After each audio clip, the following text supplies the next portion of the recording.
Hello everybody and Assalamu alaikum. So today's video is about MRCP part 1.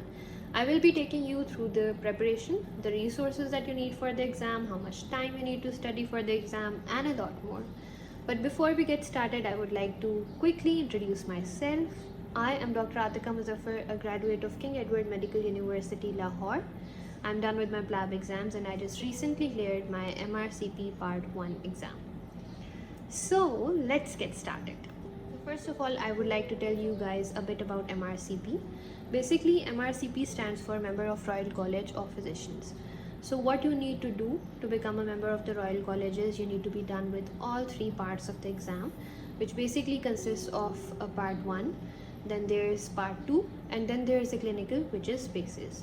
So when you are done with all these three exams, you are eligible to call yourself a member of the Royal College. As of now, I'm done with part 1 of my MRCP exam, which was a written exam. So now that we've talked a bit about MRCP, I would like to talk in a bit more detail about MRCP-1, which is the focus of our video today. So basically, MRCP part 1 exam is a written exam and it consists of 2 papers. Both of these papers are conducted on the very same day, and each of these paper is about a 3-hour long exam, and it consists of 100 MCQs each. So there's also 1 hour break between the 2 papers, and this exam is conducted in UK as well as at international centers. Since I was appearing in the exam from Pakistan, so I had 2 options. I could either take the exam online at home, or I could take the exam at a center. So I opted to take the exam at a center, which in my case was the Lahore center. So once you go to the center, basically the exam is paper based. So what you need to do is you need to fill in the MCQs on a bubble sheet, bubbles on an MCQ response sheet. Okay, so that is all about MRCP part 1 exam. Now let's move to the more important parts of the video: how you need to prepare and what time frame do you need. So regarding the time frame, I personally know a lot of people who take about 5 to 6 months to prepare the exam, and let's face it, it is an expensive exam, so that is very understandable. But in my case, since I was short on time, so I prepared for about 3 months, and to be honest, it was difficult. I barely finished my syllabus and did the revision, but it was very doable. If you study dedicatedly for 3 months, then I think it is doable to give the exam with 3 months of preparation. I personally gave the exam without any job. I wasn't working at that time, and I gave it right after my PLAB 2 exam. So now that we've talked about the time frame, let's just come to the preparation. So you will be needing 3 main sources for preparation. One is your Q bank, second are past papers, and third is a reference book that you need to make your notes. That is totally optional. That is on you, your choice, whatever you need. You need to make your own notes, you need to follow a reference book. It totally depends upon your choice. So let's talk about the most important source that you need for this exam, which obviously is a Q bank. So there are 2 main Q banks. One is past medicine and the second is past test. I personally opted for past medicine. So once you decide which Q bank you are going to follow, what you need to do is, like say for example you have decided to go with past medicine, so you need to go to the past medicine website and you have to buy the subscription.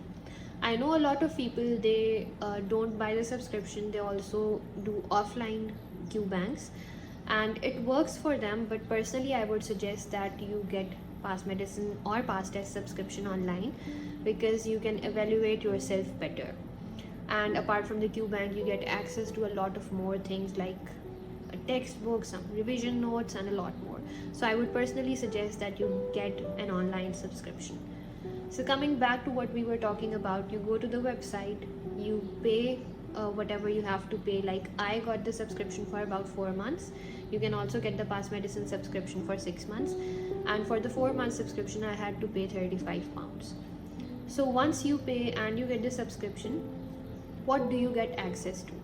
You get access to a Q bank which basically consists of about 4500 MCQs, and it covers different topics like cardiology, nephrology, neurology, and a lot more. But apart from these questions, you also gain access to an open textbook. There are some timed exams, there are some mocks, then there are some revision notes, and a lot more. Then I told you about past papers. So these past papers, you can get them from the Facebook group, you can get these past papers from Telegram groups. And then the third thing I told you about was reference book, which we will be coming back to shortly.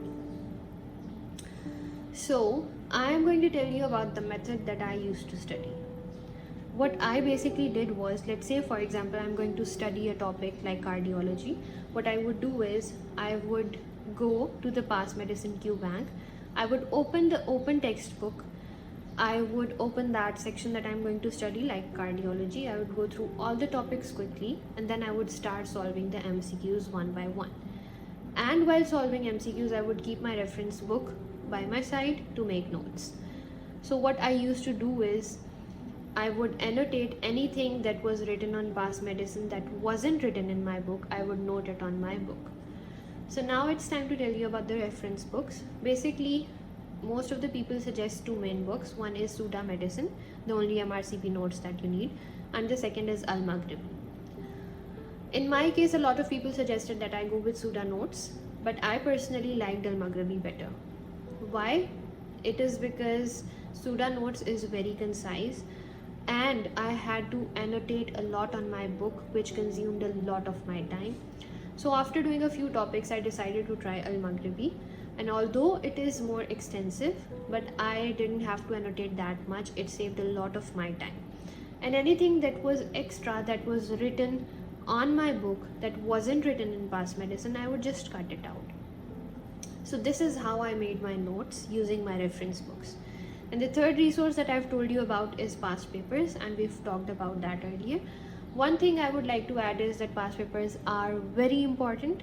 I personally did not do a lot of past papers, but a few past papers that I did do, I saw that the MCQs in my exam, as it is, they came from the past papers. So it is very important that you do not skip your past papers. It will definitely help you score better. So like I told you, I prepared for 3 months. I went through past medicine once while making my notes, and after that I was left with about 2 weeks for revision before my exam, which personally I would not suggest. I would suggest that you have at least 20 days for revision before your exam, because I barely completed my revision in the last 2 weeks, and I did a few past papers, which is why I could not do all the past papers although I wanted to. So if you have more time on your hands, you can do all the past papers, you can revise better. So in terms of revision, what I did in the last 2 weeks was, I reset my past medicine, I started doing the MCQs again and revising my notes. So that is all about the preparation of MRCP Part 1. You do not need a lot of resources. These 3 resources will do, which is your Q bank, your reference book or your notes, and past papers. Something that I would also like to address is, do we need to do past test or not? Personally, I would suggest that if you have a lot of time on your hands, let's say for example you have 5 to 6 months, you should do past test. But in my case, since I did not have a lot of time, I was not able to do past test. So it's not really necessary to do another Q bank. One Q bank will do. In my case, I noticed if you have done past medicine twice, you have read the explanations well, and you have done the past papers, you are good to go with the exam. But obviously if you have more time, then you can go with the other Q bank, which is past test. So that was all about the preparation. I hope I was able to solve your queries, and if you have any other queries, feel free to ask them in the comments below. And please like the video if you found it useful, comment and subscribe to the channel. Thank you so much.